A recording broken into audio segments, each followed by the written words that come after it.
दोस्तों, क्या आपने कभी महसूस किया है कि भारत की आत्मा उसकी कृषि में बसी है, लेकिन क्या भारत का किसान इस कृषि को करने योग्य है? दोस्तों, क्या आपने कभी यह महसूस किया है कि एक बीज से फसल बनने तक के जो प्रक्रिया है उसमें कौन कौन से तत्व शामिल हैं? दोस्तों, क्या आपने ये भी जाना है कि मौसम के बदलते मिजाज, मिट्टी की उर्वरता, प्रौद्योगिकी, सरकारी नीतियां, ये सारी चीज मिलकर के कृषि की तकदीर लिखते हैं। दोस्तों, ये हमारे लिए आवश्यक है, इसलिए हमें इसको पढ़ना जरूरी है। दोस्तों, आपकी यूपीएससी एग्जाम में या अन्य किसी एग्जाम में यहाँ से क्वेश्चन बार बार पूछे जाते हैं, तो हमें ऐसे क्वेश्चन के लिए नहीं पढ़ना, हमें इसको अपने भारत की स्थिति को जानने के लिए भी पढ़ना है। दोस्तों, क्या आप ये भी जानते हैं कि भारत की कृषि मानसून पर डिपेंड है? तो क्या हम इसमें टेक्नोलॉजी, नीतियां, प्रौद्योगिकी से बदलाव कर करके हम इसमें चेंज कर सकते हैं? दोस्तों, आपकी जीडीपी में, भारत की जीडीपी में कृषि का 18 से लेकर 20% योगदान है और भारत की आधे से अधिक आबादी कृषि में कार्यरत है। तो दोस्तों, तो बने रहिए आप हमारे से शुरू से लेकर अंत तक, हम जानेंगे कृषि के हर पहलू को, समझेंगे बारीकी से। तो नमस्कार साथियों, आप सभी लोगों का नंदनी आईएएस में पुनः स्वागत है। उम्मीद है आप सभी लोग स्वस्थ होंगे, अच्छे होंगे, तैयारी अच्छे से कर रहे होंगे। दोस्तों, इससे शुरू करने से पहले आप हमारे नंदनी आईएएस के यूट्यूब चैनल को सब्सक्राइब करें, वीडियो को लाइक करें, दोस्तों में शेयर करें इसे। दोस्तों, आपने विचार किया होगा कि हम जो भी चीज यूज करते हैं वो हमें कहाँ से मिलती है? कृषि से मिलती है। आप गन्ने का जूस पीते हैं, फल खाते हैं, विभिन्न प्रकार की फसलें का आप देखेंगे, गेहूं का आटा, चावल हो गए, विभिन्न प्रकार के फल हो गए, दालें हो गई, ये कहाँ से आती हैं? कृषि से आती हैं। आपने कोई विचार किया है कि हमारे भारत देश का इतना बड़ा क्षेत्रफल है, एक भूमध्य रेखा के आसपास है, वर्षा भी सही होती है, लेकिन आपने कभी विचार किया कि हमारे देश में जो कृषि होती है भारत में, अमेरिका को देखिए, चीन को देखिए, उनमें कैसी, उनमें एक पहले स्थान पर क्यों क्यों पहुंच रहा है? उनमें कृषि आप देखेंगे, चावल के उत्पादन में आपका चाइना आगे है। आप अमेरिका को देखिए, तो क्यों? इन सारी चीजों को हम इसमें जानेंगे। तो दोस्तों, आप बने रहेंगे शुरू से लेकर अंत तक। इंपॉर्टेंट टॉपिक है, आपकी यूपीएससी एग्जाम में कई बार पूछा गया है।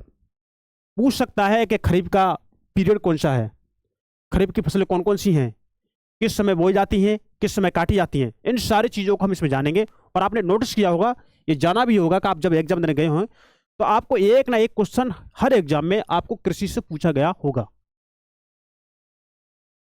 तो वही चीज़ हम इसमें कवर करेंगे। तो चलिए हम शुरू करते हैं कृषि। तो आइए शुरू करते हैं। देखिए, कृषि की दृष्टि से भारत एक महत्वपूर्ण देश है, ये तो आप लोग जानते हैं। इसकी 2/3 जनसंख्या कृषि कार्यों में संलग्न है। 2/3 जनसंख्या क्या कृषि कार्यों में संलग्न है। कृषि एक प्राथमिक क्रिया है जो हमारे लिए अधिकांश खाद्यान्न उत्पन्न करती है। खाद्यान्न मतलब खाने पीने की, है ना, बेचने की। ये तो खाद्यान्नों का अतिरिक्त यह विभिन्न उद्योगों के लिए कच्चा माल भी पैदा करती है। जैसे आप बेचते हैं, जैसे आप कपास को बेचते हैं, चाय को बेचते हैं, चाय की खेती होती है, गन्ना है। अब गन्ना सारा तो नहीं खा सकता आदमी कोई, उसे क्या करते हैं, मिलों में बेच देते हैं, तो उससे चीनी बनती है, शक्कर बनता है, खारसीर बनती है, गुड़ बनता है, और भी चीज़ होती हैं जो मीठे प्रोडक्ट होते हैं, वो कृषि से बनते हैं। कृषि से जो गन्ना पैदा होता है उससे बनते हैं। और उसकी जो ढुलाई और उसमें जो कार्य होता है वो थोड़ा अधिक होता है। क्यों? गन्ने को काटना, छलना, उसको लोड करना, मिलों तक ले जाना, तो वो थोड़ा अधिक कॉस्टली होता है। तो इस सारी चीज बात की बात है, हम इसमें सारी चीज जानेंगे। देखिए, चाय, कॉफी, मसाले इत्यादि का भी निर्यात किया जाता है। दोस्तों, कृषि के प्रकार आप देखेंगे हम, है ना। कृषि हमारे देश की प्राचीन आर्थिक क्रिया है। क्या है? प्राचीन आर्थिक क्रिया है। पिछले हजारों वर्षों के दौरान भौतिक, पर्यावरण, प्रौद्योगिकी और सामाजिक सांस्कृतिक रीति रिवाजों के अनुसार खेती करने की विधियों में सार्थक परिवर्तन हुआ है। कैसे हुआ है? आप देखेंगे, आपने कभी इतिहास पढ़ा है? पढ़ा है, जरूर पढ़ रहे होंगे जब तैयारी कर रहे हैं आप लोग। तो पुराने समय में, यानी ऐतिहासिक काल में कृषि कैसे होती थी, और आज वर्तमान में देखेंगे, आज मॉडर्न में आप देखेंगे कि कृषि कैसे हो रही है। कृषि करने का तरीका, कृषि के लिए बनाई गई टेक्नोलॉजी, नीतियां पहले की अपेक्षा आज कैसी हैं, आप आकलन कर सकते हैं। जीवन निर्वाह खेती से लेकर वाणिज्यिक खेती तक कृषि के अनेक प्रकार हैं। वर्तमान समय में भारत के विभिन्न भागों में निम्नलिखित प्रकार के कृषि तंत्र अपनाए जाते हैं। ये वर्तमान समय की बात है। अब कौन कौन से अपनाए जाते हैं देखिए। प्रारंभिक जीवन निर्वाह कृषि, मतलब देखिए, मतलब ये कह रहे हैं कि प्रारंभ में आप देखेंगे कि जीवन निर्वाह कृषि कौन सी थी और आज वो कैसी यूज हो रही है। देखिए, इस प्रकार की कृषि भारत के कुछ भागों में अभी भी की जाती है। जीवन निर्वाह कृषि, प्रारंभिक जीवन निर्वाह कृषि भूमि के छोटे टुकड़ों पर आदिम कृषि औजारों जैसे लकड़ी के हल, दाव और खुदाई करने वाली छड़ी तथा परिवार अथवा समुदाय श्रम की मदद से की जाती है। तो क्या है ये आदिम औजार, मतलब जो लकड़ी के बने थे, जैसे लकड़ी का हल हो गया, छड़ी हो गई, और इन सारे कार्यों को करने के लिए एक परिवार के सदस्यों का सहयोग होता था उसमें, आज भी होता है। तो ये होती है हमारे आदिम कृषि। इस प्रकार की कृषि प्राय मानसून मृदा की प्राकृतिक उर्वरता और फसल उगाने के लिए अन्य पर्यावरणीय परिस्थितियों की उपयुक्तता पर निर्भर करती है। पर्यावरण कैसा है, बारिश कितनी हो रही है, मिट्टी की उर्वरता कैसी है, ये आदिम कृषि इसी पर डिपेंड करती है। भैया उनको ये थोड़ी पता है इसमें खादी कैसे कहाँ से ला के डालनी है इसमें, है ना, अपनी खेती को कैसे हमें उपजाऊ बनाना है, उनको क्या पता। लेकिन आज इसमें चेंजेस हो रहा है वर्तमान में। अब हम इसको थोड़ा आगे देखते हैं। देखिए, यह कर्तन दहन प्रणाली कृषि है। कहने का मतलब यह है कि कृषि को काटने से पहले आप देखेंगे, जैसे अब कृषि को हम जब बोते हैं, बोने से पहले क्या करेंगे, वहां की जो जमीन हम किसी को डिसाइड करेंगे, तो जमीन पर जो भी वनस्पति लगी हुई है, जो भी वनस्पति है उसको काटेंगे, काट करके उसको जैसे सूख जाती है ना तो उसको जला देंगे। जब जल जाएगी तो उसकी रेख होगी ना, रेख वहीं पर बिछ जाएगी, बारिश होगी, मिट्टी में मिल जाएगी वो, तो वो मिट्टी कैसी होगी, उर्वरक हो जाएगी, और उसी में अपना ये बीज डाल देते हैं। जब बीज डाल देते हैं तो क्या होती है, कृषि हो जाती है उनकी। पर ये जो उसकी उर्वरकता है ना, वो ज़्यादा दिन तक नहीं रहती, 1 साल 2 साल तक ठीक है। उसके बाद फिर क्या करते हैं, जो मिट्टी उपजाऊ हो जाएगी ना, तो उस स्थान को छोड़कर फिर दूसरे स्थान पर ये जाते हैं, फिर वहाँ पर ये काम करेंगे। क्या करेंगे, वहाँ की जो वनस्पति है उसको काटेंगे, जलाएंगे, रेख उसमें मिल जाएगी, बीज डालेंगे, वहाँ की फसल उगाएंगे, फिर वहाँ चल देंगे। तो यही इनकी प्रक्रिया चलती रहती है। इससे बोलते हैं हम कर्तन दहन प्रणाली। उम्मीद है आपको ये सारी चीज समझ में आई होंगी। अब देखिए, किसान जमीन के टुकड़े साफ करके उन पर अपने परिवार के भरण पोषण के लिए अनाज व अन्य खाद्य फसलें उगाते हैं। जब मृदा की उर्वरता कम हो जाती है तो किसान उस भूमि के टुकड़े स्थानांतरित हो जाते हैं, मतलब उस भूमि के टुकड़े को छोड़ करके दूसरी जगह पर चले जाते हैं और कृषि के लिए भूमि का दूसरा टुकड़ा साफ करते हैं। कृषि के इस प्रकार के स्थानांतरण से प्राकृतिक प्रक्रियाओं द्वारा मिट्टी की उर्वरता शक्ति बढ़ जाती है। इससे क्या होता है, जब स्थान एक जगह को छोड़ के चले जाएंगे ना, तो वो जगह पड़ी रहेगी ना कई दिनों तक, तो उसकी उर्वरता बढ़ जाएगी। क्यों, फिर पुनः उस पर वनस्पति उगेंगी, दोबारा फिर आएंगे, फिर उसको काट देंगे, फिर उसको जला देंगे, फिर उस पर फसल कर लेंगे। तो ये इनकी प्रक्रिया है। क्योंकि किसान उर्वरक अथवा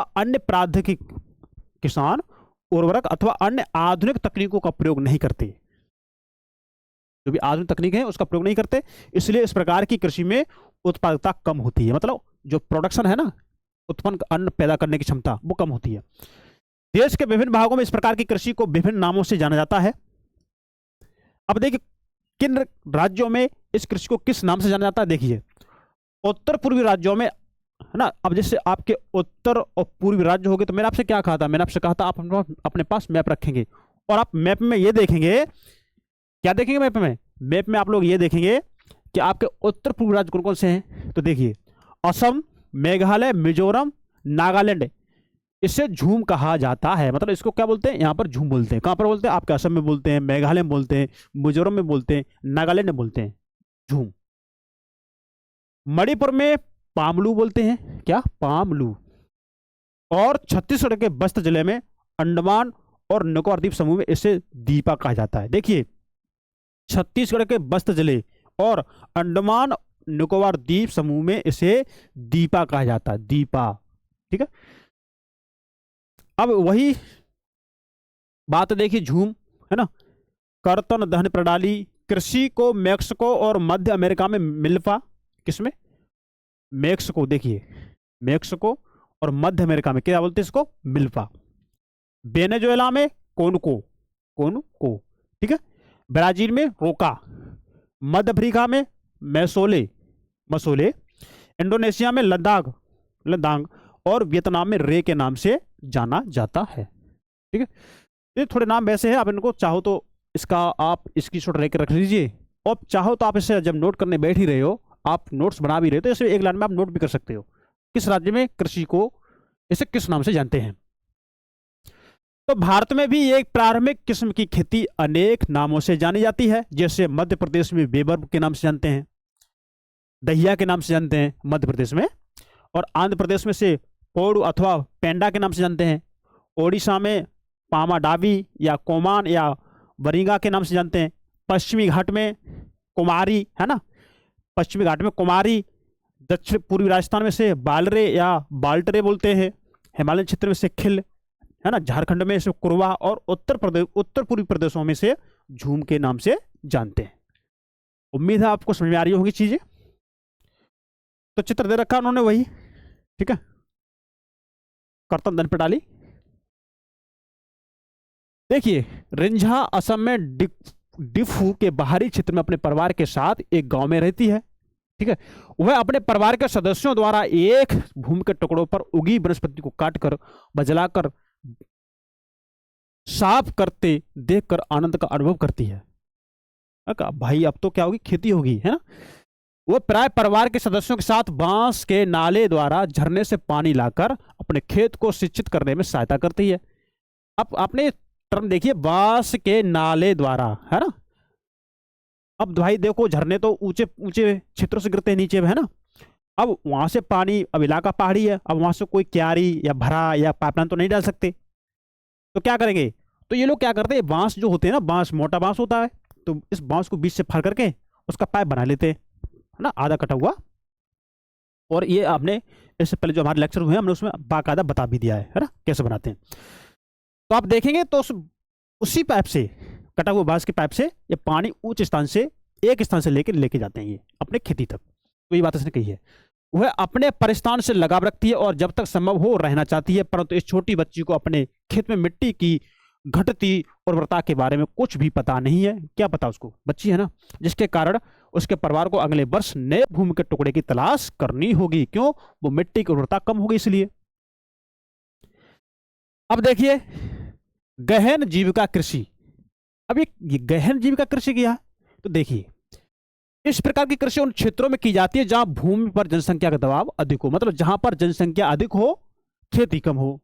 एग्जाम्पल के तौर पर आप समझेंगे कि जैसे कि आपके परिवार में 4 सदस्य हैं और आपकी जमीन भी 5 बीघा है, तो 4 सदस्यों की 5 बीघा जमीन पर अच्छे से गुजारा हो रहा है।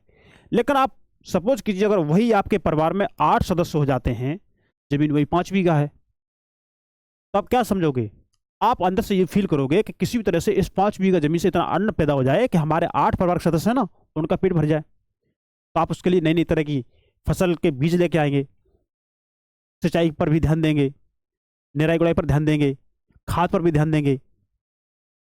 तो ये सारी चीज क्या है, ये जनसंख्या दबाव का अधिक होना है। तो यही बात उन्होंने यहाँ पे कही थी है। यह श्रम गहन खेती है जहां अधिक उत्पादन के लिए अधिक मात्रा में जैव रासायनिक निवेशों, सिंचाई का प्रयोग किया जाता है। ठीक है, भू स्वामित्व में विरासत के अधिकार के कारण पीढ़ी दर पीढ़ी जोतों का आकार छोटा और अलाभप्रद होता जा रहा है। भाई अब जनसंख्या बढ़ रही है, खेती थोड़ी नहीं बढ़ रही। जनसंख्या तो बढ़ रही है लेकिन खेती नहीं बढ़ रही। खेती क्यों नहीं बढ़ रही, क्योंकि जनसंख्या बढ़ रही है तो भाई उनके लिए रहने के लिए मकान चाहिए, तो वो क्या करते हैं, अपने खेतों में जाकर मकान बना लेते हैं। उनके खेत होते हैं ना, तो खेतों पे गए, खेतों पे उन्होंने मकान बना लिया, तो हमारी जो कृषि का जो क्षेत्रफल था वो क्या हो गया, कम हो गया। और अब जो हमारे परिवार के सदस्य हैं उनका आकार भी बढ़ रहा है, खेती कम हो रही है, तो इसलिए क्या है, जनसंख्या का दबाव है। किसान वैकल्पिक रोजगार न होने के कारण सीमित भूमि से अधिकतम पैदावार लेने की कोशिश करते हैं, अतः कृषि भूमि पर बहुत अधिक दबाव है।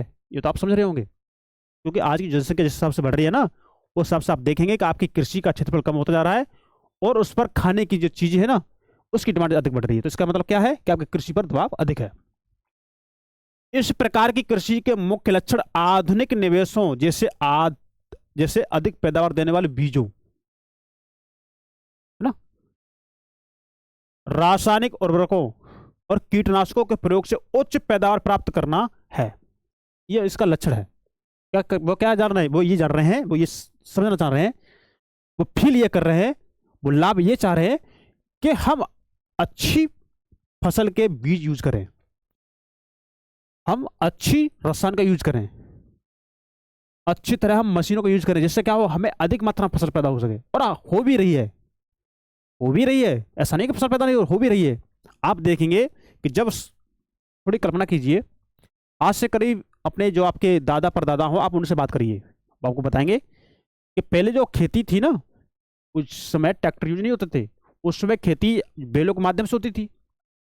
अब अनुमान लगाइए कि 5 बीघा 6 बीघा खेत जमीन, कृषि वाला खेत, पूरे दिन में बैल जोत पाता था, 7 बीघा 8 बीघा करीब।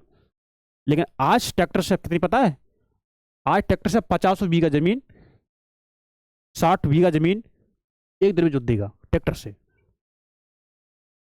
तो कितना अंतर हो गया। पहले जो गेहूं थे ना, गेहूं की मड़ाई जो होती थी वो बैलों से होती थी, तो 4-5 बीघा की मड़ाई करने के लिए उन्हें कई दिन लगते थे, महीने लग जाते थे। लेकिन अब क्या होता है, थ्रेसर लगाया, 1-2 घंटे में अनाज भी मिल गया, भूसा भी हो गया, भूसा हो गया जानवरों के लिए, अनाज हो गया हमारे लिए, आप लोगों के लिए। तो क्या है, ये मशीनीकरण है। पहले क्या करते थे, पहले खेतों में जैविक खाद यूज करते थे, है ना, खाद डाल दिया, जैसे गोबर होता नहीं जानवरों का अपशिष्ट जो पदार्थ होते हैं घरेलू, तो वो खाद के रूप में यूज करते थे पहले, आज भी करते हैं।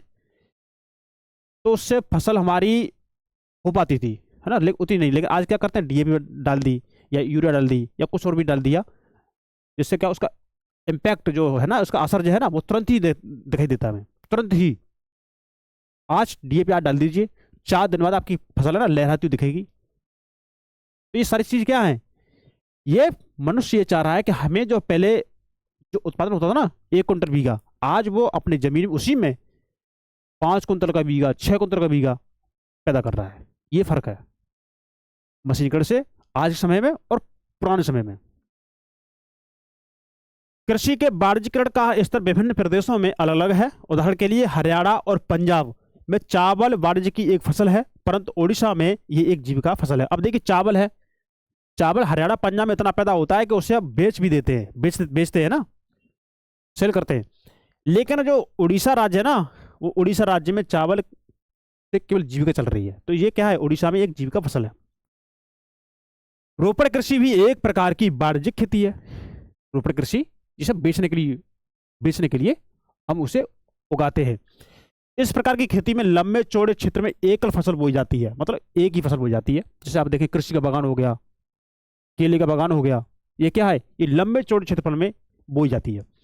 रोपड़ कृषि उद्योग और कृषि के बीच एक अंतरापृष्ठ है। रोपड़ कृषि व्यापक क्षेत्र में की जाती है और अत्यधिक पूंजी और श्रमिकों की सहायता से की जाती है। मतलब इसमें कॉस्ट अधिक है, लेबर अधिक लगेगी इसमें, मशीनीकरण इसमें अधिक लगेगा, अधिक बीज डालना पड़ेगा इसमें, तो ये किस लिए कॉस्टली है। इससे प्राप्त सारा उत्पादन उद्योग में कच्चे माल के रूप में प्रयोग होता है। अब देखिए इसमें कौन कौन सी चीजें, देखिए भारत में चाय हो गया, चाय उद्योग से आती है। ऐसा तो नहीं कि चाय वहां खेतों से टूटी आपके पास आ गई, लो भाई पी लो, नहीं ऐसा नहीं होता। वो चाय की पत्ती चुनते हैं लोग वहां के, और वो उद्योग में भेजी जाती है, फिर उसकी कटाई जो भी होता है, जो भी उसकी प्रोसेसिंग है इंडस्ट्री की, उसके बाद फिर उसको पैक करके आपके पास भेजी जाती है। देखिए, चाय, कॉफी, रबड़, गन्ना, केला इत्यादि महत्वपूर्ण रोपड़ फसलें हैं। असम और उत्तरी बंगाल में चाय, कर्नाटक में कॉफी वहां की मुख्य रोपड़ फसलें हैं। चूंकि रोपड़ कृषि में उत्पादन बिक्री के लिए होता है, किसके लिए, बेचने के लिए होता है। अब देखिए, भारत के दक्षिणी भाग में केले की रोपड़ कृषि, भारत का जो दक्षिणी भाग है, साउथ पार्ट है भारत का, तो उसमें अधिकतर कृषि जो होती है, रोपड़ कृषि किसकी होती है, केले की होती है। तो आप केला तो आप खाते होंगे ना, आप लोग केला खाते होंगे, आपको पता है कि केला हमारे लिए किस तरह उपयोगी है, हमारी बॉडी के लिए, हमारी बॉडी के जो भी आवश्यक तत्व जो चाहिए वो हमें केले में मिलते हैं। अब देखिए, उत्तर पूर्वी क्षेत्र में बांस की कृषि, देखिए हम इसको थोड़ा पढ़ेंगे। देखिए, अब ये जो हमारी जो रोपड़ कृषि है ना, अब रोपड़ कृषि में हम देखेंगे ये कृषि हमारे उद्योग के लिए यूज होती है। हम इसको बोते हैं ना, हमारा माइंड सेट होता है कि भाई हमें इसको बेचना है बस, और इसका जो क्षेत्रफल है ना बड़ा होता है, अब उनको हमें ये पता है कि हमें इस कृषि को बेच करके हमें अधिक लाभ होगा, तो वो इन्वेस्टमेंट भी अधिक करते हैं। अब देखिए, इसलिए इसके विकास में परिवहन और संचार साधन से संबंधित उद्योग बाजार महत्वपूर्ण योगदान देते हैं। अब देखिए, जो भी उद्योग से संबंधित चीजें हो रही है, जैसे संचार हो गया है ना, परिवहन हो गया, भाई अब इसके लिए ऐसा तो नहीं आदमी अपने पीठ पे लाद के ले जाए उद्योग तक, नहीं, क्या चाहिए, परिवहन चाहिए, संचार चाहिए, ये सभी क्या है, उद्योग और बाजार के महत्वपूर्ण योगदान है। अब देखिए, सस्य प्रारूप क्या होता है, सस्य प्रारूप थोड़ा जान लेते हैं। देखिए, आपने भारत की भौतिक विविधताओं और संस्कृतियों की बहुलताओं के संबंध में अध्ययन किया है, अब कर चुके हैं, हमने इससे पहले आपको एनसीईआरटी में बताया है। यह देश में कृषि पद्धतियों और सस्य प्रारूपों में प्रतिबिंबित होता है। इसलिए देश में बोई जाने वाली फसलों में अनेक अनेक प्रकार के खाद्यान्न और रेशे वाली फसलें, सब्जियां, फल, मसाले इत्यादि शामिल हैं। ठीक है, तो उम्मीद है आपको समझ में आ रहा होगा। भारत में 3 सस्य ऋतुएं हैं। अब देखिए कौन कौन सी ऋतुएं हैं। सस्य मतलब फसल को बोना और काटना। ठीक है, अब देखिए कौन कौन सी ऋतुएं हैं। देखिए, रबी हो गई, रबी की फसल हो गई, खरीफ की फसल हो गई और जायद हो गई। तो मैं यकीन मानिए, अगर आपने ये चैप्टर सही से नहीं पढ़ा, अगर आपने चैप्टर ये सही से नहीं पढ़ा है, तो आप ये मानिए कि ये जो है ना, अगर मैं आपको 4 फसलें आपको रबी की दे दूं, 2 फसलें मैं आपको खरीफ की दे दूं, या 2 फसलें मैं आपको जायद की दे दूं, या सारी मिक्स कर दूं, तो आप ये नहीं पहचान पाएंगे कि इसमें जायद की फसल कौन सी है, खरीफ की फसल कौन सी है, रबी की फसल कौन सी है। क्यों, आपने पढ़ा ही नहीं है। इसलिए आप थोड़ा सा ध्यान से पढ़ेंगे। और आपकी यूपीएससी एग्जाम में यहाँ से क्वेश्चन बना है, रबी की फसल कौन कौन सी है, इसका टाइम पीरियड कौन सा है। ठीक है, देखिए, रबी फसलों को शीत ऋतु में अक्टूबर से दिसंबर के मध्य बोया जाता है। थोड़ा ध्यान रखिए, जो रबी की फसल है ना, मैं थोड़ा उसको हाईलाइट कर देता हूं। जो रबी की फसल है ना, रबी की फसलों को शीत ऋतु में, ठंडी ऋतु में अक्टूबर से दिसंबर के मध्य बोया जाता है। अक्टूबर का महीना और दिसंबर के महीने के बीच में बोया जाता है। और ग्रीष्म ऋतु में आप इसे देखेंगे, अप्रैल से जून के मध्य इसको काट लिया जाता है।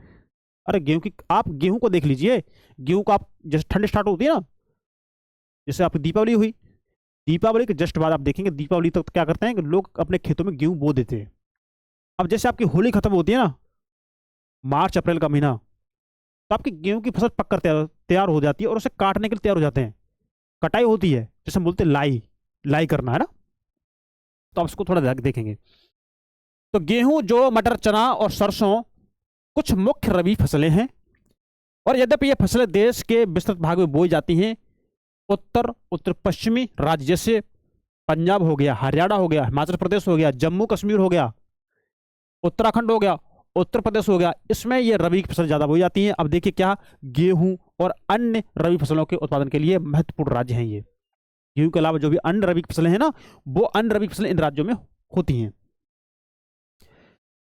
शीत ऋतु में शीतोष्ण पश्चिमी विक्षोभ से होने वाली वर्षा इन फसलों के लिए अधिक उत्पादन में सहायक होती है। अब देखिए, जो भी आप देखिए, जब आप गेहूं बो देते हैं, जैसे आपका जैसे आपका दिसंबर का महीना होता है, या जनवरी का महीना होता है, या फरवरी का होता है, तो आपकी जो भी ठंड में जो बारिश होती है वो आपके पश्चिमी विक्षोभ से होती है। तो वो बारिश आपके फसल के लिए एक रामबाण का काम करती है।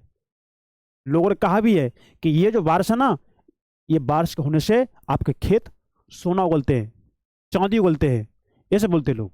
और हकीकत भी है, क्योंकि वो फायदा है ना उस बारिश का। अब देखिए, पंजाब, हरियाणा, पश्चिम उत्तर प्रदेश और राजस्थान के कुछ भागों में हरित क्रांति की सफलता भी उपरोक्त रबी फसलों की वृद्धि में एक महत्वपूर्ण कारक है। अब एक बात बताइए, ठंड का मौसम है, दिसंबर चल रहा है, जनवरी चल रहा है। अब ठंड के मौसम में जैसे खेत में गेहूं में जाते हैं, तो पानी की जो सिंचाई होती है ना, जल की सिंचाई खेतियों में, तो लोग क्या करते हैं, वो भगवान से प्रार्थना करते हैं, भगवान बारिश हो जाए तो एक पानी जो है ना, ठंड वाला सिंचाई होती है ना, वो उससे हमें बचाव हो जाए। रात में जाग करके सिंचाई करनी पड़ती है ना। वो लोग ये बोलते हैं कि भाई बारिश अगर हो जाएगी तो कुछ 15 दिन के लिए ठंड है ना, वो 15 दिन की ठंड की जो आंकड़ा है वो थोड़ा बढ़ जाएगा। क्यों बढ़ जाएगा? क्योंकि हमें पानी नहीं लगाना पड़ेगा ठंड में, हमें जगना नहीं पड़ेगा, हमें ठंड में पानी लगाना नहीं पड़ेगा, हम उसमें घुसेंगे नहीं, तो हमारा फायदा होगा ना। तो ये भी है। तो इन सारी चीज़ों से क्या होता है, इन सारी चीज़ों से हमें कहीं ना कहीं फायदा मिलता है, और उससे हमारी जो बारिश होती है ना, पश्चिमी विक्षोभ, फसल भी अच्छी होती है और हमारा एक पानी की बचत भी होती है। अब देखिए खरीफ फसलें देश के विभिन्न क्षेत्रों में मानसून के आगमन के साथ बोई जाती हैं। अब बात आ रही किसकी? खरीफ फसलों की। हमने बात कर ली किसकी? रबी की। अब बात आ रही है आपके खरीफ फसलों की। तो ये देश के विभिन्न क्षेत्रों में मानसून के आगमन के साथ बोई जाती है, जिसे हम बोलते हैं चौमासी, है ना, गांव की भाषा में। लेकिन ये जो हमारे जो होते हैं ना मानसून, वर्षा का मौसम, ये जरूरी है ना। देखिए आपकी पृथ्वी पर जो संतुलन बना हुआ है ना आपके भारत देश का, वो सही बना हुआ है। इसी दिन हम इसमें लेक्चर में डिटेल से बात करेंगे अच्छे से। तो एक ही बिंदु पर हम कई टर्म को समझाएंगे, आप समझेंगे भी। तो अभी हम अपना ये एनसीईआरटी पढ़ा रहे हैं, आप इसे पढ़ लीजिए। इसके आगे की बात हम किसी अन्य लेक्चर में हम बताएंगे बढ़िया तरह से, डिटेल से। सितंबर अक्टूबर में काट ली जाती है।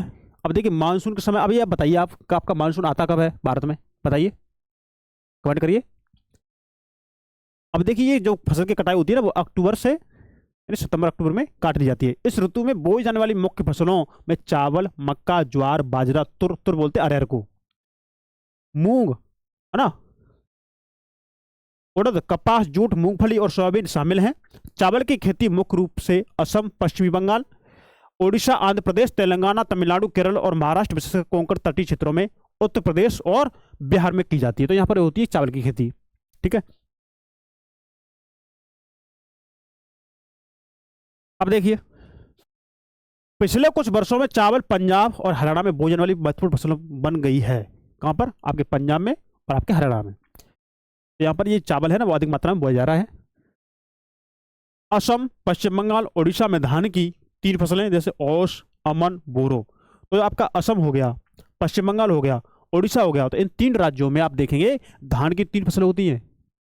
आपकी यूपी में शायद एक ही होती हो, अन्य किसी राज्य में शायद एक ही होती हो, लेकिन इन उड़ीसा में, पश्चिम बंगाल में, असम में 3 फसल होती है। कौन कौन सी? एक फसल को जानते हैं ओस के नाम से, और दूसरी को जानते हैं हम अमन के नाम से, और तीसरी को जानते हैं हम बोरो के नाम से। तो आप इसको ऐसे याद रख सकते हैं, आप किसी का नाम मान लीजिए, अमन किसी का नाम हो, है ना, बोरो से आप किसी को बोना मान लीजिए, मतलब अपने दिमाग में, है ना। ओस आसमान की तरफ से मान लीजिए, ओस आसमान से करती है ना, ओस कहाँ से करती है? आसमान से। तो ओस हो गया, अमन किसी का नाम हो गया, बोरा, है ना, बोरो। ये क्या? ये फसल के नाम है जो आपके पश्चिम बंगाल, असम, उड़ीसा में उगाई जाती है। धान की फसलें जो 3 होती हैं। तो आपके यूपीएससी में अगर स्टूडेंट बन जाता है या किसी एग्जाम में बन जाता है तो आप इसे सही कर देंगे। रबी और खरीफ फसल ऋतुओं के बीच ग्रीष्म ऋतु में बोई जाने वाली फसल को जायद कहा जाता है। अब देखिए जो रबी की फसल और खरीफ की फसल के बीच जो गर्मी का मौसम होता है ना, उसमें जो फसल बोई जाती है ना, उसे हम बोलते हैं क्या? जायद। क्या बोलते हैं? जायद। अब जायद क्या होता है? देखिए जायद होता है तरबूज, खरबूज, खीरे, सब्जियां, चारे, ये हमारी जायद फसलें हैं। ठीक है। गन्ने की फसल को तैयार होने में लगभग 1 वर्ष का समय लगता है। कितना? 1 वर्ष का समय। अब देखिए हमारी मुख्य फसलें कौन कौन सी? मिट्टी, जलवायु और कृषि पद्धति में अंतर के कारण देश के विभिन्न क्षेत्रों में अनेक प्रकार की खाद्य और अखाद्य फसलें उगाई जाती हैं। तो आप समझते हैं कि हमारे भारत में जो कृषि का जो अंतर है ना, कृषि की जो विभिन्नता है ना, वो जलवायु और मिट्टी के अंतर होने की वजह से है। ठीक है। तो ही बात उसने यहाँ पे लिख दी है। भारत में उगाई जाने वाली मुख्य फसलें देखिए, चावल, गेहूं, मोटे अनाज, दालें, चाय, कॉफी, गन्ना, तिलहन, कपास और जूट इत्यादि हैं, जो आपके भारत में उगाई जाने वाली मुख्य फसलें हैं। तो आप इन फसलों से परिचित होंगे। अब देखते हैं चावल। क्या? चावल। भारत में अधिकांश लोग का खाद्यान्न चावल है। क्या है? चावल। हमारा देश चीन के बाद दूसरा सबसे बड़ा चावल में उत्पादन का क्षेत्र है। कौन? भारत। तो सबसे अधिक चावल कहां होता है? चीन में। देखिए मैंने क्या कहा था, आपके भारत की इतनी अच्छी मिट्टी है, बोलते हो हमारे देश की मिट्टी उगले सोना उगले हीरे मोती, ये तो कहावत आपने सुनी होगी। तो इतनी अच्छी मिट्टी है, हमारे देश की इतनी अच्छी जलवायु है ना, अगर हम उसमें सही नीतियां लगा करके, टेक्नोलॉजी यूज कर करके हम अधिक मात्रा में अन्न पैदा कर सकते हैं। अब देखिए, अब चीन को देख लीजिए, चीन में चावल आपके भारत देश से अधिक हो रहा है। देख लीजिए।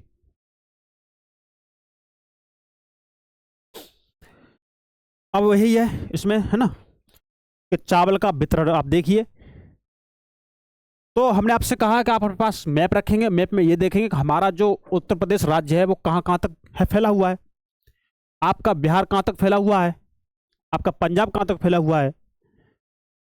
तो ये आपको जानना जरूरी है। देखिए आपका जो यूपी है ना, यूपी के आप देखेंगे पूर्वी यूपी है ना, मैं थोड़ा इसको थोड़ा पेन से करता हूँ, देखो पूर्वी यूपी, इसमें चावल अधिक होता है पूर्वी यूपी में। और देखेंगे आप पूरे बिहार में, आप देखेंगे पूरे बिहार में चावल अधिक हो रहा है। और इसके बाद आप देखेंगे पूरे पश्चिम बंगाल में है ना, पूरे पश्चिम बंगाल में चावल अधिक हो रहा है। इसके बाद चावल हो रहा है लेकिन इतना नहीं है, सबसे अधिक नहीं में हो रहा है। आप छत्तीसगढ़ को देखिए, इसको देखिए आप, ये चावल हो रहा है। आप उड़ीसा को देखिए, आंध्र प्रदेश को देखिए, तेलंगाना को देखिए, ठीक है, तो इनमें चावल हो रहा है। और कुछ जो हमारे पश्चिमी क्षेत्र है ना, केरल का ये हो गया पश्चिमी तट, इस पर चावल हो रहा है। तो चावल के ये क्षेत्र है। और इसके अलावा गोड क्षेत्र मतलब इनमें चावल होता है लेकिन इतना नहीं होता जितना इनमें हो रहा है। ये रहा हमारा मैप। देखिए एक खरीफ फसल जिसे उगाने के लिए उच्च तापमान कितना 25 डिग्री सेल्सियस से ऊपर और अधिक आर्द्रता 100 सेंटीमीटर से अधिक होनी चाहिए। मतलब वर्षा 100 सेंटीमीटर से अधिक होनी चाहिए और तापमान 25 डिग्री सेल्सियस से अधिक होना चाहिए। किसका? चावल की खेती उगाने के लिए। तो चावल हमारे किस में आती है बताइए, अभी हमने बताया है। अब देखिए कम वर्षा वाले क्षेत्रों में इसे सिंचाई करके उगाया जाता है। अब जहां वर्षा कम हो रही है तो क्या करेंगे, वहां सिंचाई करेंगे। सिंचाई होगी कहां पर? सिंचाई होगी वहां पर जहां पर नहरें अधिक हो, नलकूप अधिक हो। तो नहरें अधिक है, नलकूप अधिक है, तो वहां पर सिंचाई करके चावल को उगाया जाता है। लेकिन जहां वर्षा अधिक होती है ना, वहां चावल को उगाने के लिए हमें अलग से पानी नहीं देना पड़ता। तो ये फायदा है हमारा। अब देखिए मैदान में कटाई के लिए तैयार चावल की फसल आप देखेंगे, जैसे अब चावल पक के तैयार होता है ना, तो आपने देखा होगा चावल पक के ऐसे तैयार हो जाता है, धान जिसे हम धान बोलते हैं। फिर ये बिकने जाता है, फिर मिलों में जाता है, मिलों से फिर क्या होता है, मिलों से ये चावल निकलता है। चावल निकल के बाजारों में जाता है, ये आपके पास आता है। चावल उत्तर और उत्तर पूर्वी मैदानों, तटीय क्षेत्रों और डेल्टाई प्रदेशों में उगाया जाता है। नहरों के जाल और नलकूप की सघनता के कारण पंजाब, हरियाणा, पश्चिमी उत्तर प्रदेश और राजस्थान में के कुछ कम वर्षा वाले क्षेत्रों में चावल की फसल उगाना संभव हो पाया। मतलब यहाँ पर चावल अधिक मात्रा में हो रहा है। क्यों? नलकूप अधिक हैं, नहरों की संख्या अधिक है, इसलिए। गेहूं देखिए आप, गेहूं भारत की दूसरी सबसे महत्वपूर्ण खाद्यान्न फसल है। क्या? गेहूं, चावल के बाद, जो देश के उत्तर उत्तर पश्चिमी भागों में पैदा की जाती है। अब देखिए आपके देश के उत्तर और उत्तर पश्चिमी भाग कौन कौन से होते हैं बताइए, एग्जाम्पल अब बताइए, कमेंट करिए।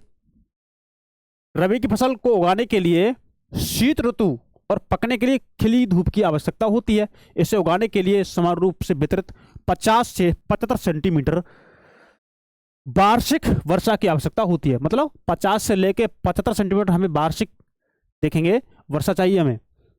और तापमान हमारा 20 से ऊपर होना चाहिए। अब आप देखेंगे जैसे हमारी ये फसल है, ये हमारी फसल अक्टूबर नवंबर के महीने बो दी जाती है। जब ये फसल की अपनी प्रोसेसिंग होती है ना, बड़ी हुई, अब देखिए उसमें बाली निकल दी है ना, आप देखें बाली भी फरवरी के महीने में आती है। गेहूं में बाल जो आती है ना गेहूं की, वो फरवरी के महीने में आती है। तो उस टाइम तक, इसे बाली निकलने के टाइम तक इसको ठंड चाहिए। कैसे? ठंड चाहिए।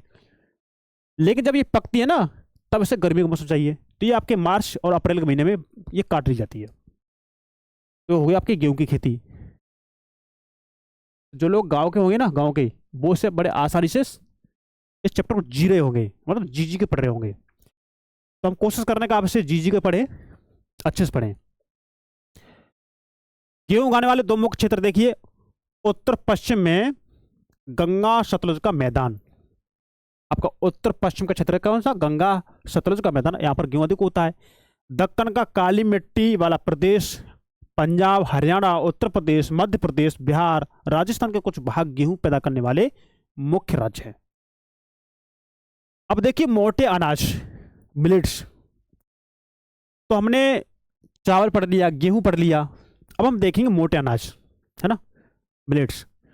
तो देखिए आपने कभी अनुमान किया है, साथ आपने सोचा हो, विचार किया हो कि जैसे कि आप गेहूं जैसे आप खाना खाते हैं ना शाम को सुबह को, जब आप ठंड में देखेंगे, ठंड के मौसम में, तो आप ज़्यादातर लोग बाजरा की रोटी खाना पसंद करते हैं।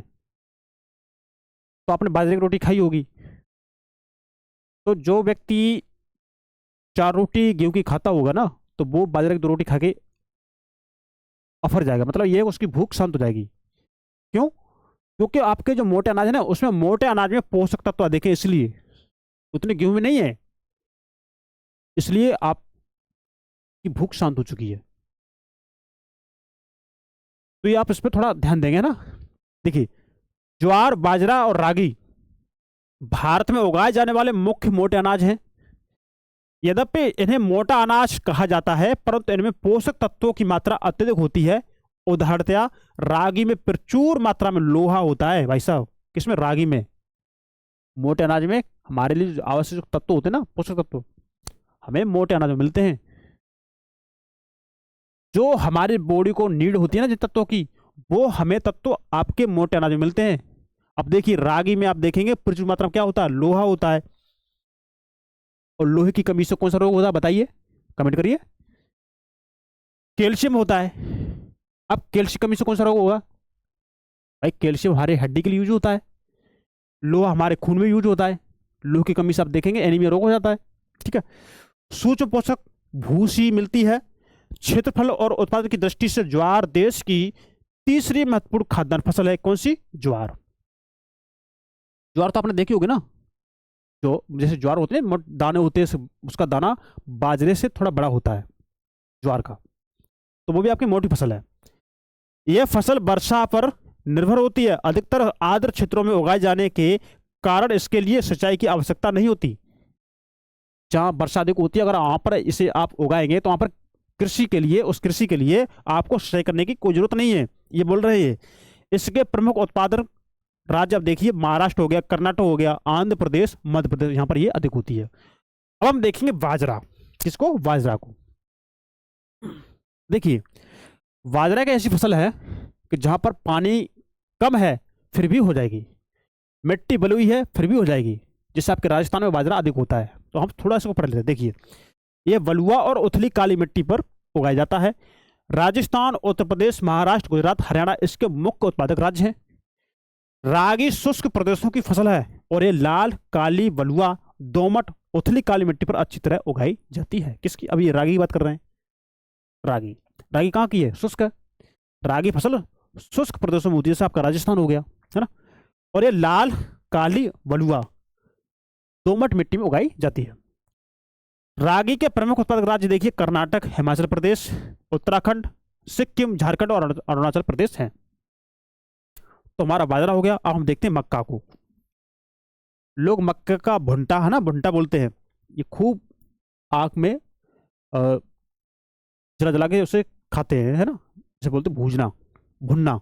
तो आग में भुनकर उसे खाते हैं, स्वादिष्ट होता है, अच्छा है। और हमारे लिए ये मोटा अनाज है, और हमारे लिए जो भी मिनरल्स हैं, जो हमारे पोषक तत्व है ना, उसकी पूर्ति भी करता है ये। वही मक्का, बाजरे की रोटी खाओ, है ना। और सरकार इस पर थोड़ा ध्यान भी दे रही है, क्योंकि हमारे लिए जो तत्व है ना, जरूरी है। यह एक ऐसी फसल है जो खाद्यान्न व चारा दोनों रूप में प्रयोग होती है। यह एक खरीफ फसल है। आप लोग समझ पा रहे होंगे कि ऐसी फसल है, खरीफ है। तो ये आपके बाजरे की कृषि का चित्र है, और ये आपकी गेहूं की कृषि का चित्र है।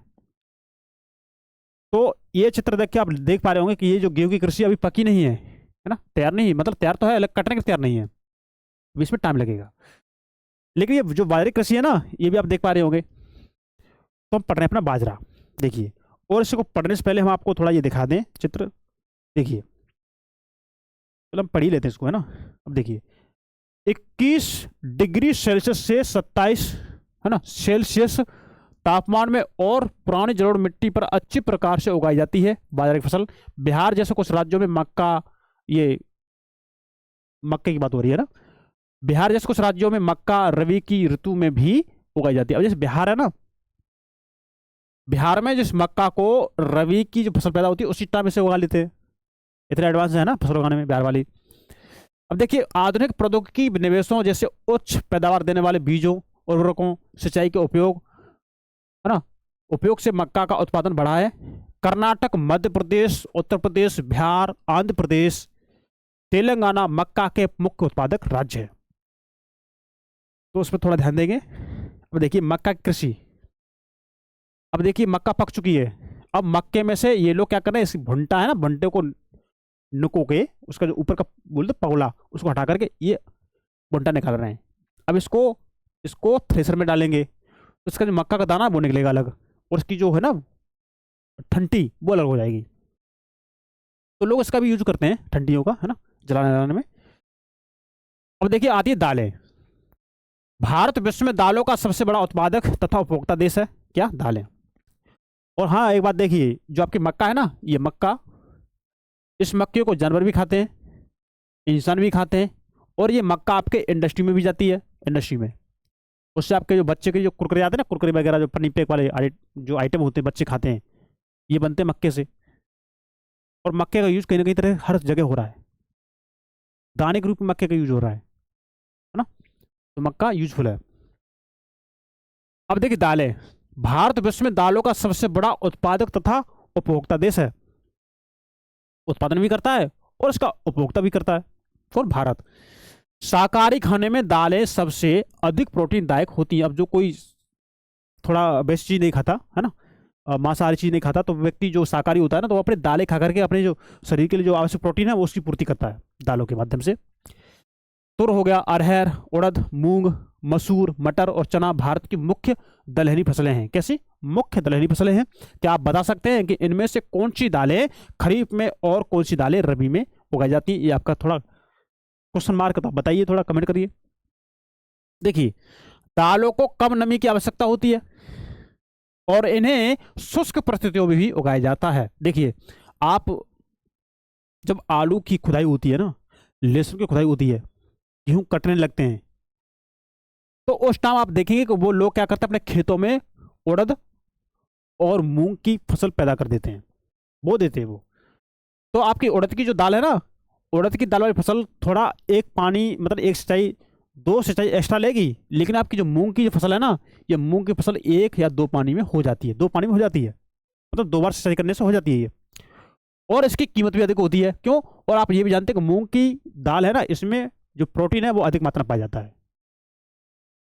तो ये आप देखें, ये जो फसल होती है ना, उड़द की, मूंग की और भी दालें होती है, ये गर्मी के मौसम में होती हैं।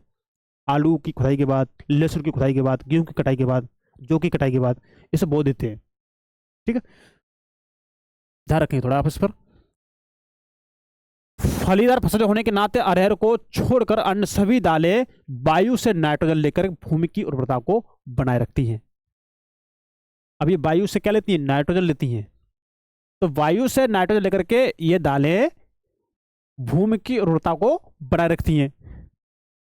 तो बोलते नहीं, अगर आपको मिट्टी को थोड़ा उपजाऊ बनाना है तो आप क्या बोल दे, आप क्या कर दे, आप अपने खेतों में दालें कर दे, मूंग कर दे, उड़द कर दे। क्यों? इसीलिए क्योंकि जो वायु में जो नाइट्रोजन है ना, तो वायु में नाइट्रोजन को अवशोषण करके मिट्टी की उर्वरता को ये बढ़ा देती है दालें। अतः इन फसलों को आमतौर पर अन्य फसलों के आवर्तन में बोया जाता है। भारत में मध्य प्रदेश, राजस्थान, महाराष्ट्र, उत्तर प्रदेश और कर्नाटक दाल के मुख्य उत्पादक राज्य हैं, तो इनमें दालें अधिक होती है। अब देखिए गन्ना। गन्ना एक उष्ण और उपोष्ण कटिबंधीय फसल है। क्या है? उष्ण और उपोष्ण कटिबंधीय फसल है। यह 21 डिग्री सेल्सियस से 70 डिग्री सेल्सियस तापमान पर उगाई जाती है गन्ना।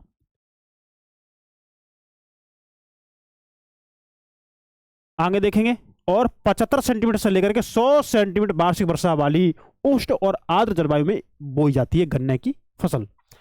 कम वर्षा वाले प्रदेशों में सिंचाई की आवश्यकता होती है। जहां वर्षा कम होती है वहां गन्ना आप उगा सकते हैं, लेकिन उसे चाहिए पानी। तो पानी क्या करेंगे आप? या तो आप पानी उसे नहरों से दो, नदियों से दो, या फिर उसको पानी की सिंचाई आप नलकूपों से करो। इसे अनेक मिट्टियों में उगाया जा सकता है तथा इसके लिए बुआई से लेकर कटाई तक काफी शारीरिक श्रम की आवश्यकता होती है। मतलब इसमें शरीर की जो श्रम है ना वो अधिक लगता है। किसमें? गन्ने में। ब्राजील के बाद भारत गन्ने का दूसरा सबसे बड़ा उत्पादक देश है। तो गन्ना सबसे अधिक किस देश में होता है? गन्ना सबसे अधिक ब्राजील देश में होता है, और ब्राजील देश के बाद गन्ने का दूसरा सबसे बड़ा उत्पादक देश भारत है। यह चीनी, गुड़, खांडसारी है ना, खांडसारी और शीरा बनाने का काम आता है। क्या? गन्ना।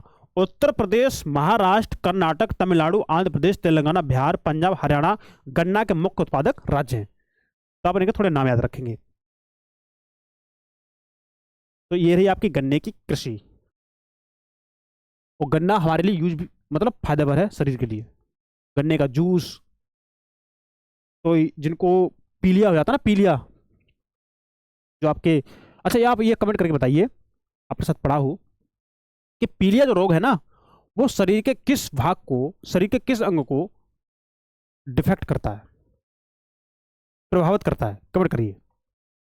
और पीलिया के रोग में आप देखेंगे डॉक्टर लोग ये बोलते हैं आप गन्ने का जूस पीजिए, गन्ना मत पी, गन्ने जूस मत पीजिए, गन्ना खाइए। गन्ने का जूस है ना, गन्ना अपने दांत से दबाकर जूस है ना, वो अपने अंदर लीजिए। गन्ना ऐसे मतलब गन्ने का जूस जो बिकता है ना बाजारों में, वो मत पीजिए, उसके बदले आप गन्ना चूसिए, ये बोलते हैं डॉक्टर लोग। तो आप हमें ये बताएंगे कमेंट करके कि आपका जो पीलिया जो रोग है ना, वो आपके शरीर के किस अंग को प्रभावित करता है, बताइए। पहले है ना, देखिए 2018 में भारत विश्व में चीन के बाद दूसरा सबसे बड़ा तिलहन उत्पादक देश था, चीन के बाद, है ना। सन 2018 में तोरिया के उत्पादन में भारत का विश्व में कनाडा और चीन के बाद तीसरा स्थान था। देश में कुल बोए गए क्षेत्र के 12% भाग पर कई तिलहन की फसलें उगाई जाती है। कितने परसेंट पर? 12% पर। मूंगफली ये आपके तिलहन में आती है। सरसों, नारियल, तिल, सोयाबीन, अरंडी, बनोला, अलसी, सूरजमुखी भारत में उगाई जाने वाली मुख्य तिलहन फसलें हैं जिनसे तेल निकलता है। सरसों का तेल आप देखते हैं आपको खाना बनाने में यूज होता है, सब्जी वगैरह बनाने में, है ना, पूड़ी पराठे वगैरह सेकते हैं। सूरजमुखी का भी, मूंगफली का भी। आप ये कमेंट करिए आपने मूंगफली का तेल की सब्जी किन किन लोगों ने खाई है और कैसे लगती है मूंगफली के तेल की, है ना। तो ये आप बताइए। आप देखिए सूरजमुखी का तेल देखिए। ये सारे चीज हमें हमारे शरीर के लिए जरूरी हैं। विज्ञान हमें यह भी बताता है हमें केवल एक ही तेल यूज नहीं करना चाहिए, हमें तेल चेंज करना चाहिए। जो वनस्पति तेल सब सरसों हो गया, सूरजमुखी हो गया, मूंगफली हो गया, सोयाबीन हो गया, तो हम जो उनका तेल जो खाते हैं ना सब्जी बनाने में या पूड़ी पराठे बनाने में, तो हमें एक का ही नहीं, हमें चेंज करना चाहिए। सोयाबीन का भी, सूरजमुखी का भी, सरसों का भी, मूंगफली का भी। ये आपकी साइंस बोलती है। तो जब साइंस आप पढ़ोगे ना तो उसमें सारी चीज समझा दी जाएंगी, टेंशन ना लीजिए। अब देखिए इनमें से अधिकतर खाद्य हैं और खाना बनाने में प्रयोग किए जाते हैं, परंतु इनमें से कुछ तेल के बीजों को साबुन, प्रसाधन, श्रृंगार का सामान बोलते हैं, प्रसाधन जो श्रृंगार का सामान होता है उसको बोलते हैं प्रसाधन, और ओवटर उद्योग में कच्चे माल के रूप में भी प्रयोग किया जाता है। मूंगफली खरीफ की फसल है, नोट कर लीजिए आपसे। मूंगफली किसकी फसल है? मूंगफली खरीफ की फसल है तथा देश में मुख्य तिलहनों के कुल उत्पादन का आधा भाग इसी फसल से आता है। उम्मीद है आपको सारी चीज समझ में आ रही होंगी और आपसे समझ भी रहे होंगे। देखिए तो ये जो दादाजी बैठे हैं ना मूंगफली पकड़े, तो ये मूंगफली की फसल पैदा कर रहे हैं, की हुई है उन्होंने अपने खेत में। ये जो आप पीले पीले फूल देख रहे हैं ना, ये आपकी सूरजमुखी की फसल है, बड़े बड़े छोटे छोटे फूल। और इसमें जो जो ये सज्जन खड़े हैं ना इसमें, तो ये सरसों का खेत है, पीले पीले फूल, बहुत अच्छा दृश्य होता है।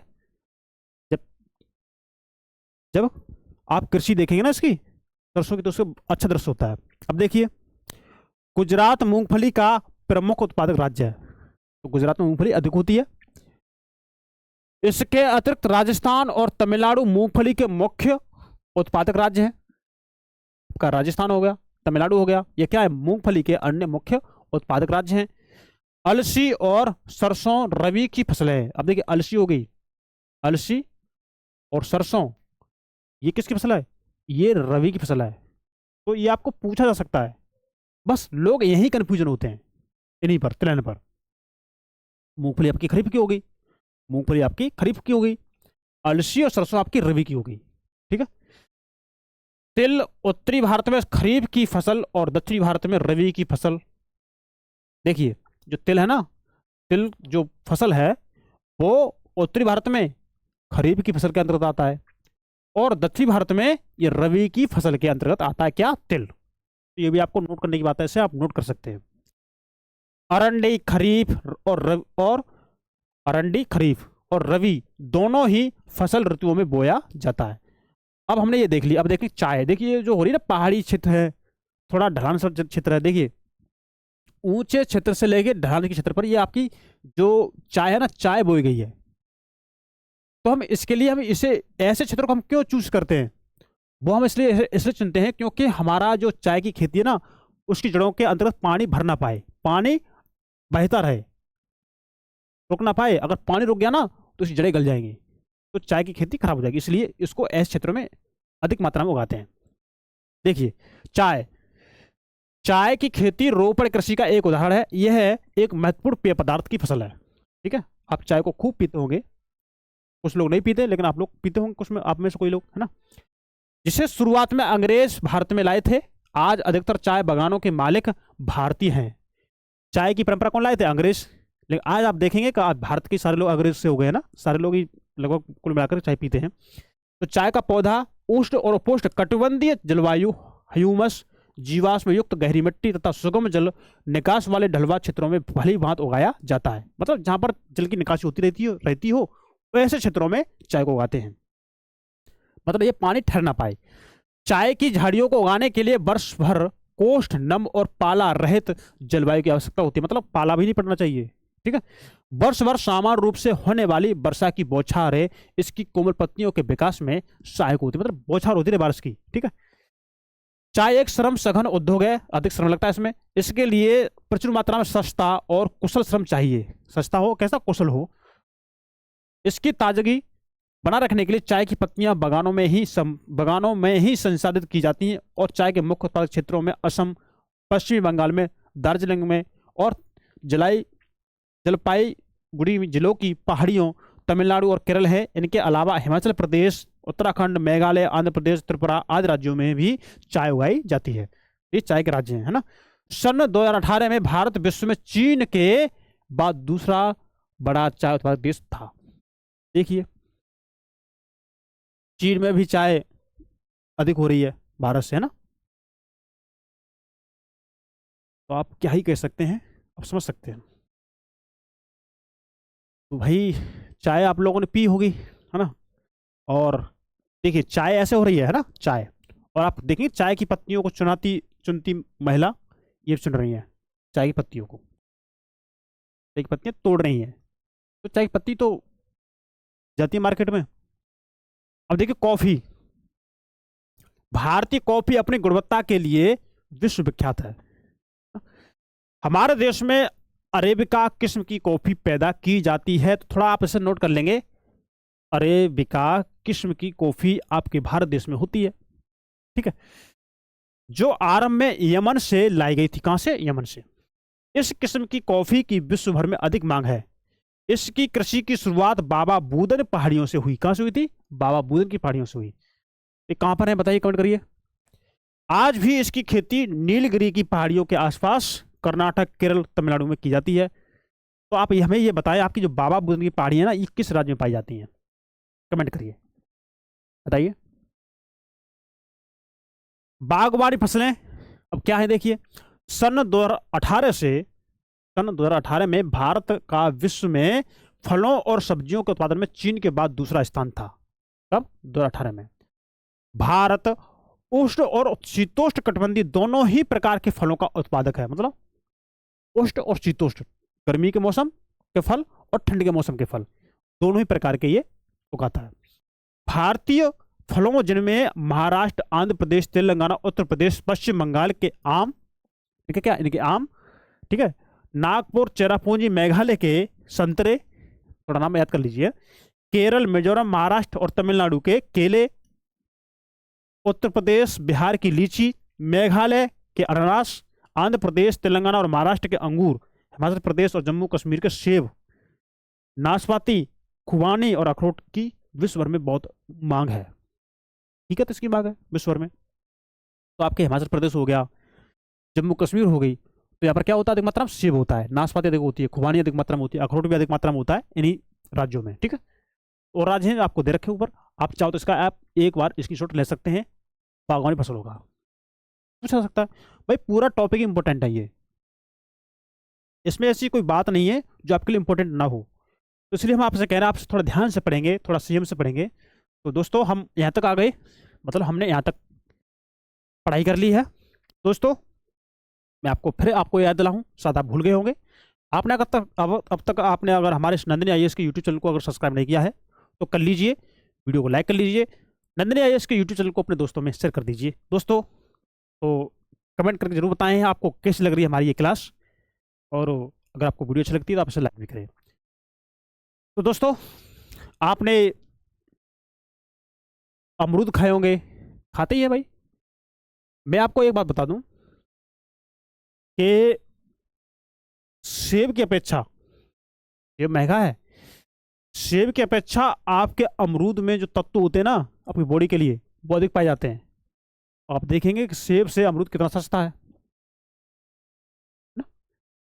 तो जब आप, ये कृषि का चैप्टर है इसलिए हम आपको पढ़ा रहे हैं इसमें, लेकिन आप जो बच्चे स्पेशल कृषि ही पढ़ते हैं ना, उसमें इन फसलों के बारे में, इनके बारे में, सेब के बारे में, अनानास के बारे में, अनार के बारे में विस्तार से बताया गया है कि कौन सा फल कितना उपयोगी है हमारे शरीर के लिए। वही हमने तो पढ़ा है, तो हमने आपको बता रहे हैं। तो ये क्या है, ये हमारे लिए उपयोगी है। वैसे फल तो हमें सभी खाने चाहिए, फल हमें सभी खाने चाहिए। अब देखिए अखरोट, सेब, अनार है ना। और देखिए भारत का मटर, फूल गोभी, प्याज, बंद गोभी, टमाटर, बैंगन और आलू उत्पादन में प्रमुख स्थान है। ठीक है, भारत का, किसका, भारत का। मटर, मटर में देख लेंगे, फूल गोभी में देख लेंगे, प्याज में देख लेंगे, बंद गोभी, टमाटर, बैंगन और आलू में अधिक मात्रा में उत्पादन भारत देश में होता है। तो आप देखेंगे अभी आलू की खुदाई है ना, कितने कितने आलू बोते हैं लोग, बहुत बोते हैं। तो ये आपके भारत देश में अधिक होता है। अब देखिए अखाद्य फसलें जिन्हें हम खा नहीं सकते। देखिए आपकी रबड़ हो गई, रबड़ को क्या आप खा सकते हैं? नहीं। तो हम इसे क्यों खाते हैं? इसको बेचने के लिए, सेल करने के लिए, पैसा कमाने के लिए। देखिए रबड़, रबड़ भूमध्य रेखीय क्षेत्र की फसल है। कहाँ की? भूमध्य रेखीय क्षेत्र की। जहां से भूमध्य रेखा गुजरती है उसके आसपास क्षेत्र है, वहां पर रबड़ होती है। परंतु विशेष परिस्थितियों में उष्ण और उपोष्ण क्षेत्रों में भी इसको उगाया जाता है, ये उगाई जाती है। इसको 200 सेंटीमीटर से अधिक वर्षा और 25 डिग्री सेल्सियस से अधिक तापमान वाली नम और आर्द्र जलवायु की आवश्यकता होती है। भाई साहब इसको जो जल चाहिए ना, इसको जल धान से अधिक चाहिए। धान की फसल के लिए जल 100 सेंटीमीटर की जरूरत थी, लेकिन इसके लिए कितना? इसके लिए 200 चाहिए, इसके लिए 200 चाहिए। अब देखिए रबड़ एक महत्वपूर्ण कच्चा माल है जो उद्योगों में प्रयुक्त होता है। इसे मुख्य रूप से केरल, तमिलनाडु, कर्नाटक, अंडमान निकोबार द्वीप समूह और मेघालय में गारो पहाड़ियों में उगाया जाता है, मतलब जहां बारिश अधिक होती है वहां पर। मतलब कहने मतलब है जिसको, जिस फसल को पानी अधिक चाहिए, तो ये फसल वही तो पैदा होगी जहां पर पानी अधिक है। ठीक है। अब देखिए रेशेदार फसलें, कपास, जूट, सन है ना, प्राकृतिक रेशम भारत में उगाई जाने वाली 4 मुख्य रेशेदार फसलें हैं। इनमें से पहली 3 मिट्टी में फसल उगाने से प्राप्त होती हैं और चौथा रेशम के कीड़े के कोकून से प्राप्त होता है। तो आपने रेशम का कीड़ा देखा है ना, कोकून देखा होगा आपने, और वैसे रियल में नहीं देखा तो आपने किताबों में जरूर देखा होगा।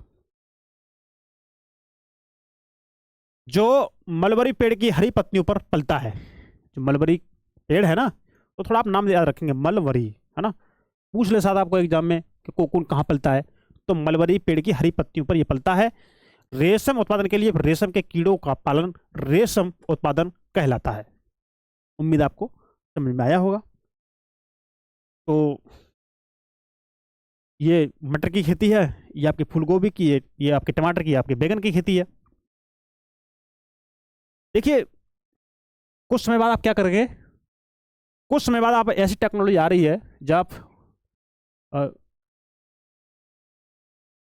जो फसल बोलते हैं, जो जैव टेक्नोलॉजी फसल, जैव टेक फसल है ना, बायोटेक फसल, उनमें आप देखेंगे, पढ़ेंगे कि इस टमाटर और ये बैंगन एक ही पौधे पर उगेंगे, एक ही पौधे पर। ये आप पढ़ाएंगे जब, है ना, तो अभी थोड़ा नहीं बताएंगे। अब देखिए कपास, भारत को कपास के पौधों का मूल स्थान माना जाता है। इसको, कपास को। सूती कपड़ा उद्योग में कपास एक मुख्य कच्चा माल है। कपास उत्पादन में भारत का विश्व में चीन के बाद दूसरा स्थान है। अब देखिए कपास में भी चीन हमारे, हमसे आगे है ना। दक्कन पठार के शुष्क भागों में काली मिट्टी कपास उत्पादन के लिए उपयुक्त मानी जाती है। इस फसल को उगाने के लिए उच्च तापमान, हल्की वर्षा या सिंचाई, 210 पारा रहित दिन और खिली धूप की आवश्यकता होती है कपास के लिए। यह खरीफ की फसल है। किसकी? ये कपास जो है खरीफ की फसल है। और इसे, तो ये है कपास की कृषि जिसे रुई बोलते हैं ना। तो और ये है पक कर तैयार होने में 6 से 8 महीने लगते हैं इसको, 6 से 8 महीने इसको पकने में लगते हैं। महाराष्ट्र, गुजरात, मध्य प्रदेश, कर्नाटक, आंध्र प्रदेश, तेलंगाना, तमिलनाडु, पंजाब, हरियाणा, उत्तर प्रदेश के कपास के मुख्य उत्पादक राज्य हैं। तो लोग तो कपास के पौधे को अपने घर में लगा लेते हैं शो के लिए, है ना, क्योंकि रुई जो होती है ना कपास सफेद होती है, तो सफेद अच्छा लगता है देखने में, तो उसको अपने घर में लगा लेते हैं। जूट, जूट को सुनहरा रेशा कहा जाता है। जूट की फसल बाढ़ के मैदान में जल निकास वाली उर्वरक मिट्टी में उगाई जाती है, मतलब वहां पर जल न ठहरे, जहां हर वर्ष बाढ़ से आई नई मिट्टी जमा होती रहती है। इसके बढ़ने के समय उच्च तापमान की आवश्यकता होती है। कितने? हमें हाई टेम्परेचर चाहिए। पश्चिम बंगाल, बिहार, असम, ओडिशा तथा मेघालय जूट के मुख्य उत्पादक राज्य हैं। इसका प्रयोग बोरियां, जो बोरियां होती है ना, जो बाजारों में, जैसे आप देखें बाजारों से आप लेके आते हैं, उसमें गेहूं भर लेते हैं, हाँ, या उसमें चावल भर लेते हैं, तो ये बोरिया चटाई, रस्सी, तंतु व धागे, गलीचे और दूसरी दस्तकारी की वस्तु बनाने में किया जाता है। इसके उच्च लागत के कारण और कृत्रिम रेशों और पैकिंग सामग्री, विशेषकर नायलॉन की कीमत कम होने के कारण बाजार में इसकी मांग कम हो रही है। अब इसकी मांग जो कम हो रही है किसकी वजह से? कि नायलॉन की कीमत कम हो रही है, तो आज के समय व्यक्ति जो सस्ती चीज होता है ना वही खरीदता है, इसलिए इसकी कीमत कम हो रही है। प्रौद्योगिकी और संस्था का सुधार, देखिए जैसा कि पहले बताया गया है कि भारत में कृषि हजारों वर्षों से की जा रही है, भारत में कृषि हजारों वर्षों से की जा रही है, परंतु प्रौद्योगिकी और संस्थागत परिवर्तन के अभाव में लगातार भूमि संसाधन के प्रयोग से कृषि का विकास अवरुद्ध होता जा रहा है। ठीक है, क्यों हो रहा है?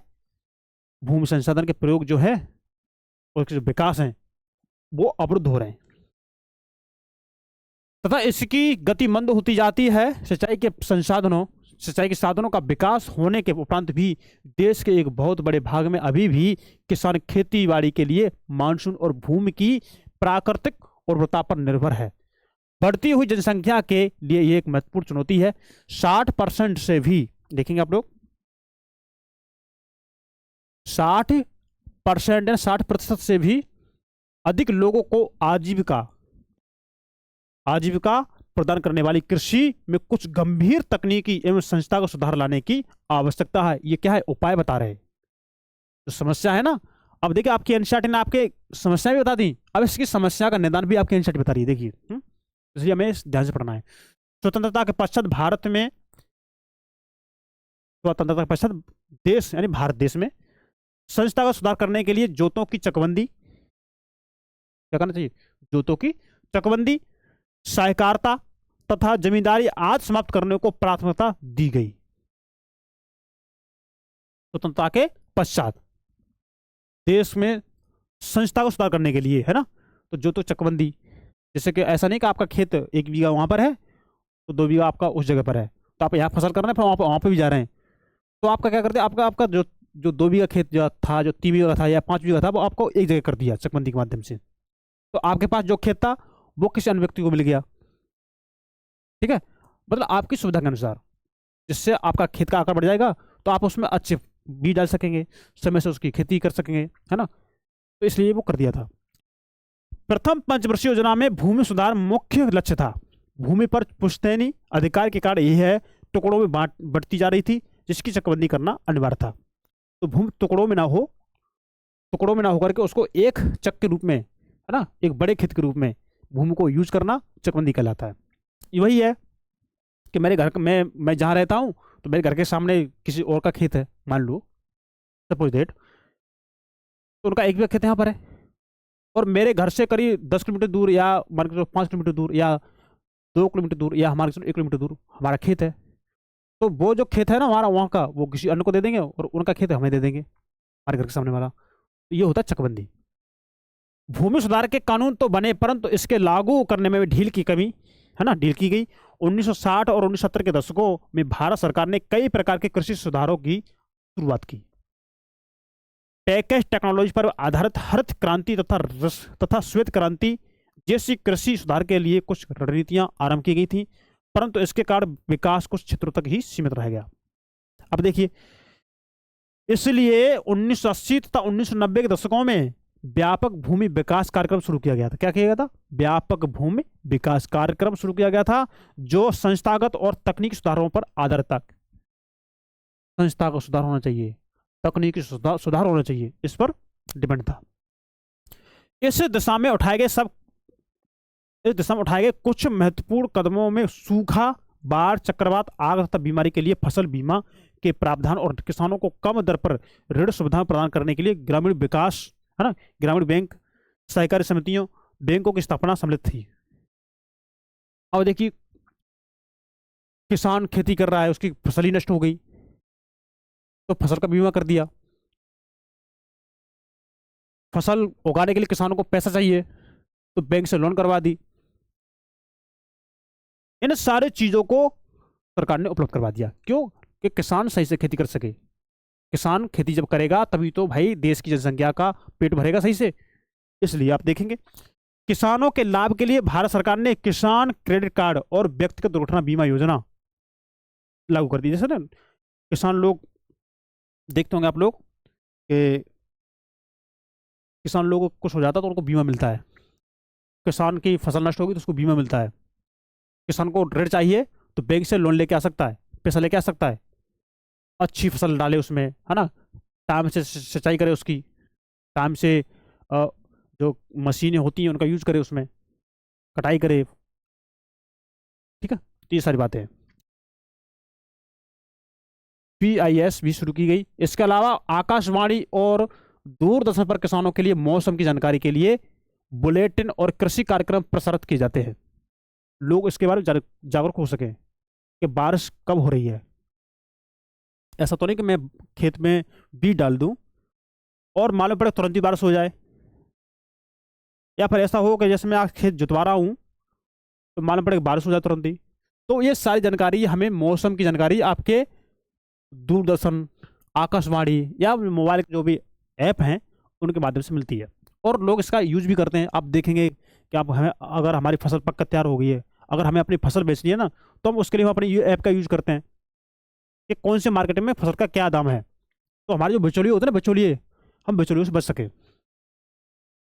किसानों को बिचौलियों और दलालों के शोषण से बचाने के लिए न्यूनतम सहायता मूल्य और कुछ महत्वपूर्ण फसलों के लाभदायक खरीद मूल्यों की सरकार घोषणाएं करती है। ठीक है, तो ये थी हमारी बातें। अब देखिए, भूदान, ग्रामदान, इसको थोड़ा पढ़ लेते हैं। तो ये तो इंपॉर्टेंट है, बस 1 मिनट लगेगी। देखिए, महात्मा गांधी ने विनोबा भावे, जिन्होंने उनके सत्याग्रह में सबसे निष्ठावान सत्याग्रही की तरह भाग लिया था, को अपना आध्यात्मिक उत्तराधिकारी घोषित किया था। क्या किया था? आध्यात्मिक उत्तराधिकारी घोषित किया था। उनकी, गांधी जी की, अब देखिए क्या है, जी के ग्राम स्वराज अवधारणा में भी गहरी आस्था थी। गांधी जी की शहादत के बाद उनके संदेश को लोगों तक पहुंचाने के लिए विनोबा भावे ने लगभग पूरे देश की पद यात्रा की। एक बार जब वे आंध्र प्रदेश के एक गांव पोचपल्ली में बोल रहे थे, तो कुछ भूमिहीन गरीब ग्रामीणों ने उनके अपने आर्थिक भरण पोषण के लिए कुछ भूमि मांगी। गांव के लोगों ने कि भाई देखो, आप यहाँ अपनी बातें सुना रहे हो, वो तो ठीक है, लेकिन हमें क्या चाहिए? हमें भूमि चाहिए, जिससे हम अपने परिवार का पालन पोषण कर सकें। तो ये उन्होंने आवाज उठाई थी। विनोबा भावे ने उनसे तुरंत कोई वादा तो नहीं किया था, मतलब उन्होंने ये नहीं कहा हम दिलवा देंगे, वादा नहीं किया था, परंतु उनको आश्वासन दिया कि यदि वे सहकारी खेती करें तो वे भारत सरकार से बात करके उनके लिए जमीन मुहैया करवाएंगे। ये उन्होंने बात कही थी। अचानक श्री रामचंद्र रेड्डी उठ खड़े। तो देखिए, श्री रामचंद्र रेड्डी का आपको नाम याद रखना है ना। तो श्री रामचंद्र रेड्डी खड़े हुए और उन्होंने 80 भूमिहीन ग्रामीणों को 80 एकड़ भूमि बांटने की पेशकश की थी। कितने? 80 भूमिहीन, है ना, 80 भूमिहीन ग्रामीणों को भूदान के नाम से जाना गया। बाद में विनोबा भावे ने यात्राएं की और अपना यह विचार पूरे भारत में फैलाया। कुछ जमींदारों ने, जो उनके गांव के मालिक थे, भूमिहीन को पूरा गांव देने की पेशकश की थी, है ना। ग्रामदान कहा गया, परंतु कुछ जमींदारों ने तो भूमि सीमा कानून से बचने के लिए भूमि का एक हिस्सा दान किया था। विनोबा भावे द्वारा शुरू किए गए इस भूदान ग्रामदान आंदोलन को रक्तहीन क्रांति का भी नाम दिया गया। तो दोस्तों, ये रहा हमारा आज का टॉपिक जो इम्पोर्टेंट था।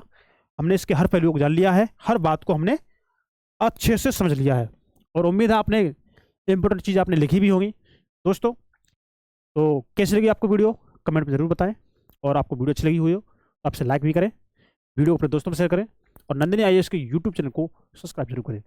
दोस्तों जुड़े रहिए आप नंदिनी आईएएस के यूट्यूब चैनल के साथ, और आपको हर दिन हर चीज़ नई नई मिलेंगी आपको, और आपको एग्जाम के अनुसार आपके लिए जो भी इंपॉर्टेंट कंटेंट है वो आपको दिया जा रहा है। तो आप अपने दोस्तों को बताइए, ये हमारे यहाँ पर क्लास है, आपको बाइलिंगुअल भी मिल रही है ना, तो आप उनको बताइए। तो आज के लिए हम इतना रखते हैं, मिलते हैं नेक्स्ट क्लास में, तब तक के लिए नमस्कार, थैंक यू, धन्यवाद, गुड बाय, जय हिंद दोस्तों।